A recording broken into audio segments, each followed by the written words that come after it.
Hello, you're watching Sports Update with myself, Emi Akura. We have a lot of stories coming in our Sports Update for today, and I'm going to be talking about everything that has to do with sport, being it soccer, being it whatever that comes to mind or we have an idea of we're going to be talking about. So the first story that we're going to be talking about in our show for today, we're going to go straight into the English Premier League, and we'll be talking about no any other team but Chelsea. Yes, we'll start with the teams that are doing badly this season. Chelsea being on top of that league. Chelsea spent over £1 billion, in signing players since the new owner took over. Yet, there's no positive result. There's no positivity coming from the team at the moment, and the fans are beginning to ask questions. They are beginning to call for this new coach to leave. So my question now is, are the tactics of the coach not being adopted by the players, or the players just refuse to adapt to that system, or it's just something that is not working behind closed doors? Well, anyway, let's go into that. The coach came out and said something very interesting that I'm going to talk about. He said that the problem they're having in that team is the scoring of goals. Assertion that I vehemently debunked, because left to me alone, if you go to the Chelsea side and analyze the team critically, you will discover that the entire Chelsea team is struggling, not just because they can't score goals, but because they can't defend, and they don't understand who they are while playing on the pitch. Let's look at it. They are struggling from identity. They don't understand what it entails to play for the club. They don't understand who they are. They don't know what they're playing for. It seems as if they are all confused each time they're playing against teams in the English Premier League. Let's look at it. Against the Nottingham Forest at Stamford Bridge, and you lost that game.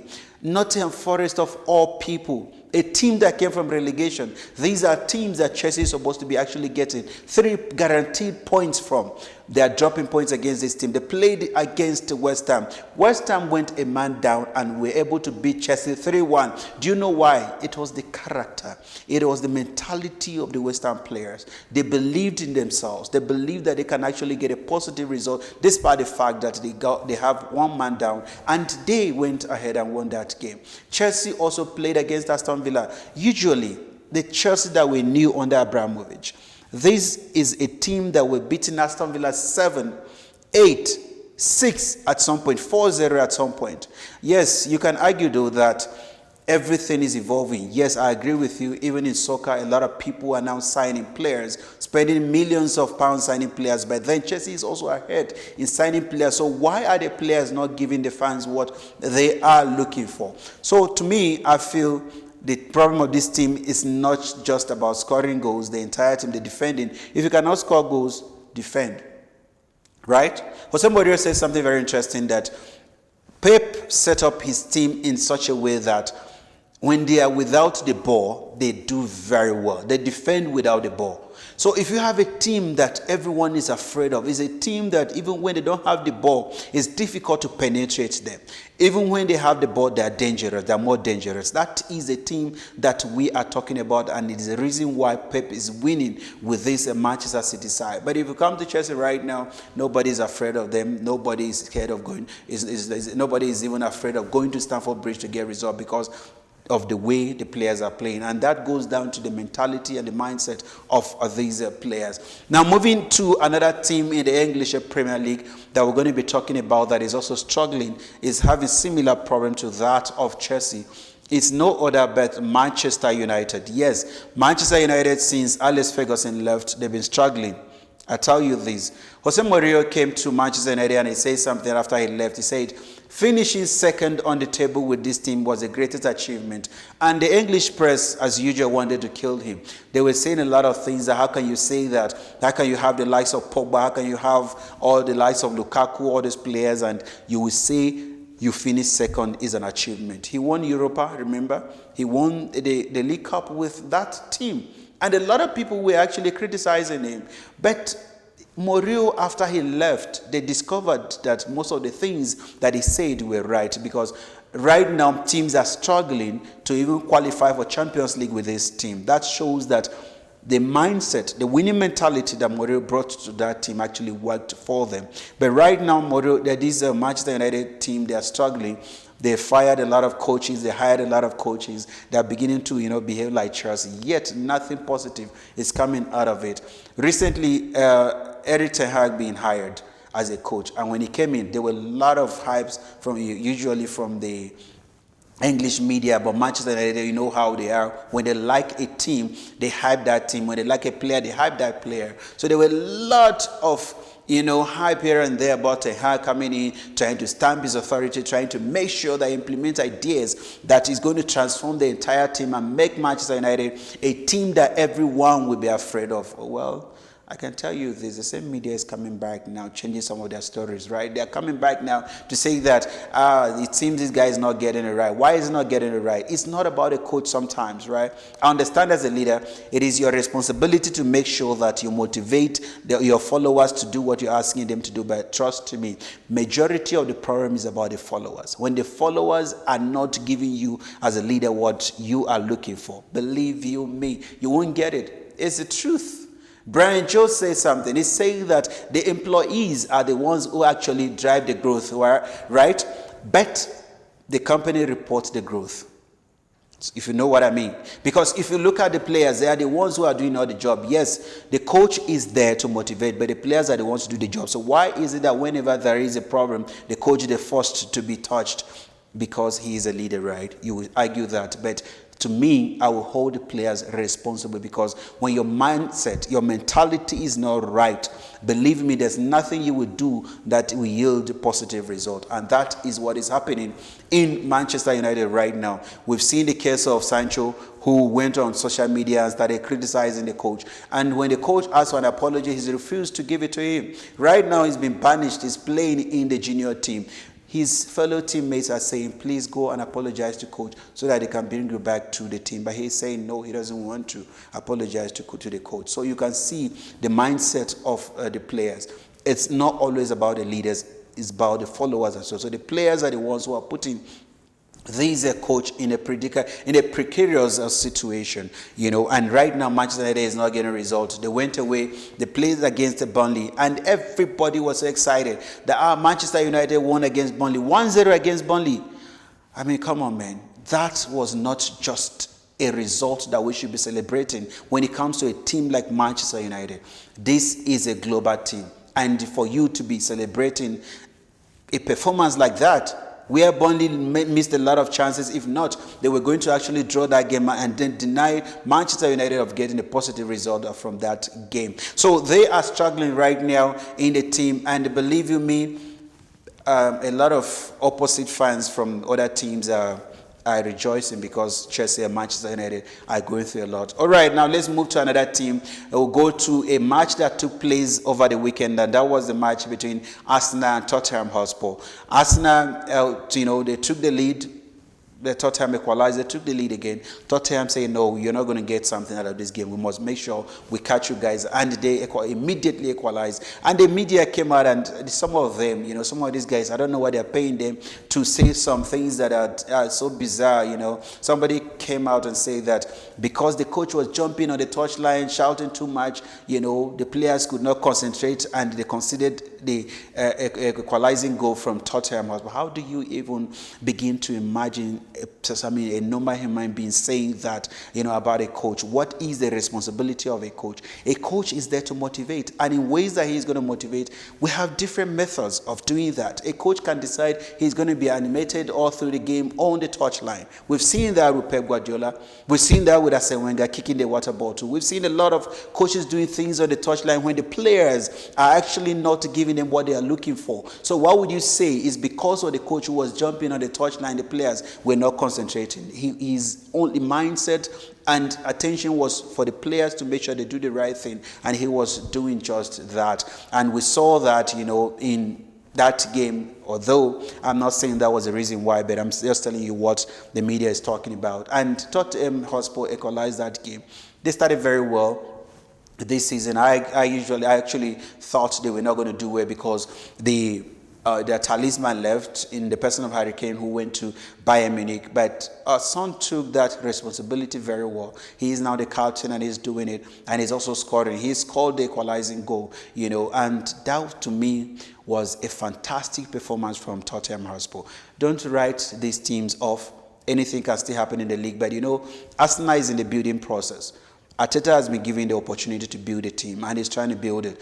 There are a lot of, he's just like 2 or 3 signings away from, being a team that everybody would be afraid of. But for now, I can tell you that they're doing pretty much better than Chelsea, because you have Chelsea who's spending a lot of money without getting positive results. But Arsenal, on the other hand, they're playing together. So there's something that you need to understand about every team, right? It's about the mindset. It's about bringing characters to the team, bringing leaders.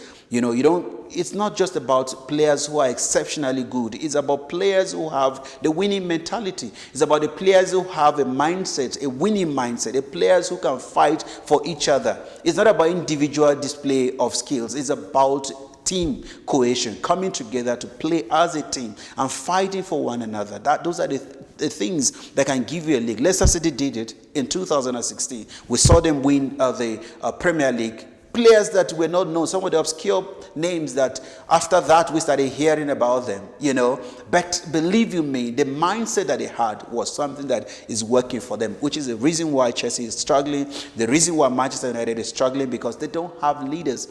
There was a time in Chelsea, let me name it for you. There was a time in Chelsea where we had Mike Essien, captain of Ghana, Mikel Obi, captain of Nigeria, Didier Drogba, captain of Ivory Coast, Michael Ballack, captain of Germany, John Terry, captain of England. We had leaders. Lampard, who was a leader. We had those people as leaders in a team. And they are the guys who understand what it entails to win you matches and trophies. And that is what you're looking for.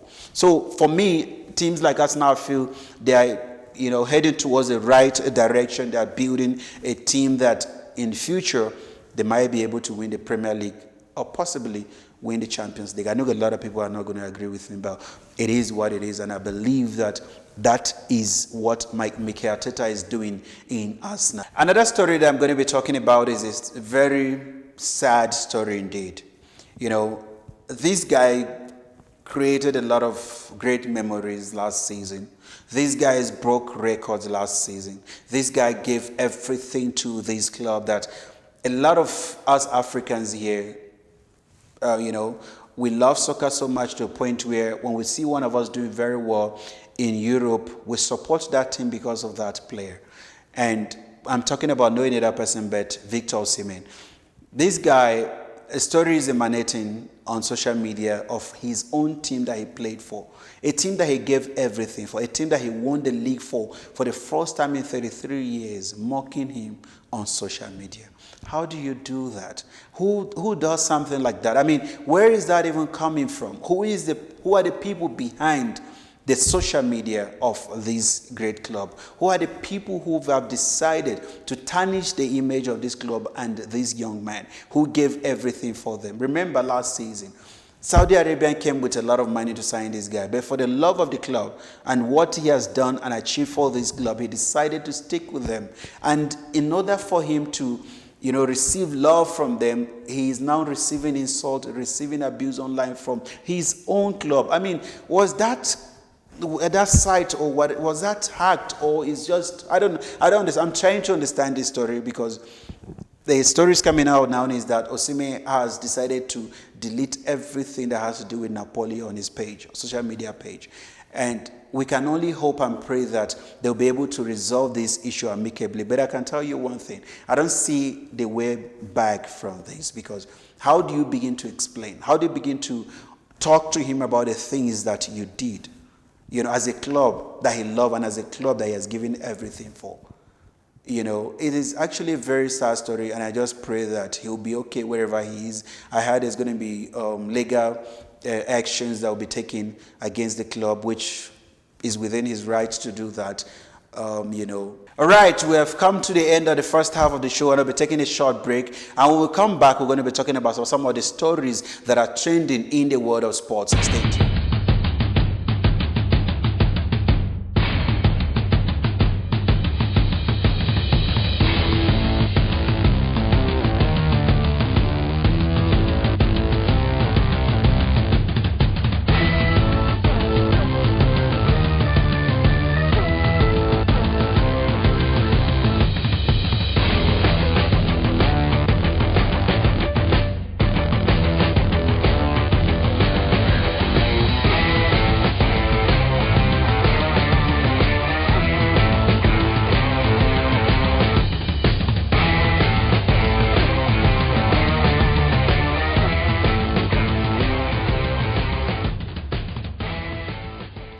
Welcome back, and we're going to be talking about some of the stories that are still taking place in the world of sports. Like I promised you guys, we're going to be talking about a lot of things. We're going to be talking about entertaining stories that I know you will want to hear on the sports update on RTA. And now let's talk about another match that took place in the English Premier League, and that is a match between Newcastle United and Sheffield United. Now, it seems like Newcastle United, since the billionaire came from Saudi Arabia and purchased this club, they've taken the luck away from the likes of Chelsea. Because, Chelsea used to be the ones that would spend a lot of money and get positive results. Chelsea used to beat the likes of Aston Villa. Even Newcastle used to beat them a lot. But these days, Newcastle is actually trying to say that with this money that we have right now, we are going to stamp our authority. We're going to make sure that smaller teams will be getting positive results against them. And on this given day, they humiliated Sheffield United 8-0. And guess what? Nobody repeats the score. Their score in that game. It was different individuals who scored 8 different goals for Newcastle United on this given day. I love teams like this. Newcastle is making me fall in love with soccer all over again, because this is what we're used to. When you get an opportunity to humiliate, to beat a team, you beat them. You beat them well. And that is what Chelsea is failing. Chelsea can't even get, good points, a draw against a small team. But here you have a team like Newcastle United. I like what Eddie Howe is doing with Newcastle United. He's a very good coach, a coach who knows how to motivate his players, a coach who knows how to get players to play for him. And this is what we're talking about in the game of soccer. It's not about the quality players per se. Yes, quality comes to play, but majority of it has to do with how you reason, how you think, how you position your mind when it comes to what you want to achieve. And you have this team where there are no too many big names in Newcastle United, but there is that team cohesion. There's that unity. There is that team playing together, teams that want to achieve positive results for the club. And they humiliated Sheffield United. I'm so happy for them. One can argue though that they started very poorly in the in the Champions League, but getting a draw against a team like AC Milan was not a bad result. Because AC Milan, 7 times champions of the UEFA Champions League, one of the biggest teams in the world of soccer. So, Newcastle United are coming alive, And with good result like this, you'll be able to attract positive, players, quality players to the team that will be able to come in and bring something positive to that team. So I'm so happy for them, and they're doing a very good job. And now we'll be moving to Saudi Arabia. Yes, Saudi Arabia teams, they are trending. At some point we had China who were trending, but I don't know how the structure of the league worked. But for some reason it didn't work out the way we were expecting it to work, because China were spending a lot of money. Trust me, they were paying players. They were picking the young players from Brazil, from European, soccer to China, and we were thinking, wow, something new is about to be birthed here. But all of a sudden, just went into thin air, and we don't have anything to talk about China anymore. And now Saudi Arabia came and said, here we have money. How do we now restructure the league? We have to sign the best of the best in order for us to do that. And they're signing the likes of Neymar, Cristiano Ronaldo, Talisca. We have money. These players are moving to Saudi Arabia. And somebody is saying it's about money. Yes, it's about money, man. You will all do what we're doing because of money. But the truth of the matter is that the passion also comes into play. These people want to play. They want to enjoy their game. And they see that they want to be part of history. And there's something behind that Saudi Arabian transformation that is very interesting to me, that I'm so happy about. That is a Nigerian man who is overseeing this transformation in the person of Mike Emenalo. Sorry, I don't know if I get that name right or wrong. Emenalo. He was the Chelsea player, director of sports, who made sure that he brought about that transformation in Chelsea. Now he is in charge of Saudi Arabian League. He's the one who is making sure that there's quality that is being brought to the league, and he's making sure the league is being talked about by everyone today. So a lot of people, the English media is not happy about it, because they feel, oh, these people are just about money. They're just using their money to destabilize other leagues. No, they are competing. They want to compete on the highest order. They want to also create something, give their people something to talk about. I mean, we can't be watching Premier League all the time now. You need something. Somebody need to diversify this a little bit, so that we can also have something different to talk about. And that is what they are doing. And another story that is coming in there is that the press went reporting that Neymar wants the club that he recently just joined to fire the coach. So Neymar came out and debunked the rumors. He said that these people should be more educated, more resourceful than what they are now when it comes to how they report their news, and in order for them not to report fake news. So he said it's a lie. There's nothing like that. There's nothing happening. But the media is insisting that this is maybe they are thinking the old Neymar in Barcelona and PSG, where the players want to do the way they like. So they just carried that with him to Saudi Arabia. But the guy said to them, look, this is not me. This is not this is not what I want to do at any time. So you guys stop it. And I pray that the media will also heed to his call and stop coming up with fake news. And I'm moving into another league in Europe that we're going to be talking about. We're going to be talking about a particular team that I love so much, and that is Ajax Amsterdam. This is one of the biggest teams in the world of soccer, and one of the biggest in Europe. They played against Feyenoord over the weekend. And Feyenoord were leading that game 3-0. And in the process of that game, the fans protested. And the game was halted. They decided they're not going to carry out with the game anymore because of the violence from the fans and the things that they were doing. And why were they protesting? The fans are tired of what their team is doing. They've known this team to be winning the league year in, year out, to be competing with PSV. But now this team seems to be going down every now and then. It seems the players are beginning to, feel relaxed because, I don't know why, but the fans are not taking it. The fans are saying the result you're giving us is too bad. We don't deserve this. The coach must leave, and possibly some of the players must leave because they do not possess the right qualities to play for the team. Those are the things that are coming out from the fans. They're saying they don't want this. You must understand the DNA of Ajax Amsterdam. You must be able to understand that this is where you're playing, and here you win. So that game was stopped, and the Dutch FA are investigating the actions of these fans. We don't know what the measures are going to be that are going to be taken against the Ajax team and the fans. But believe you me, the fans are tired, and everyone pay money, they support the team. There are a lot of emotions involved. There are a lot of financial involvement as well. So some of the fans are not happy, and that is how that game was stopped. All right, my people, we have come to the end of sports update, and I want to say to you that on sports update, what we're going to be doing every week is we're going to be making sure that we bring a lot of stories to you.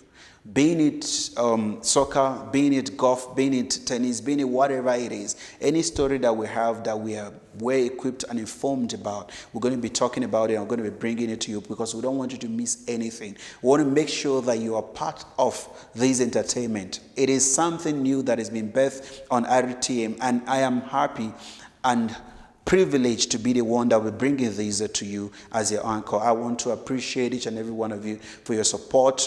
I want to appreciate you for watching RTM. Most of you that you've been watching RTM for years now, and for you that want to start watching RTM now, you are in the right place. We want to appreciate you. We want to say thank you to the crew. We want to say thank you for the guys behind who are making sure that this thing is going to, be possible. On that note, I want to say thank you so much. And until I come your way again, stay blessed.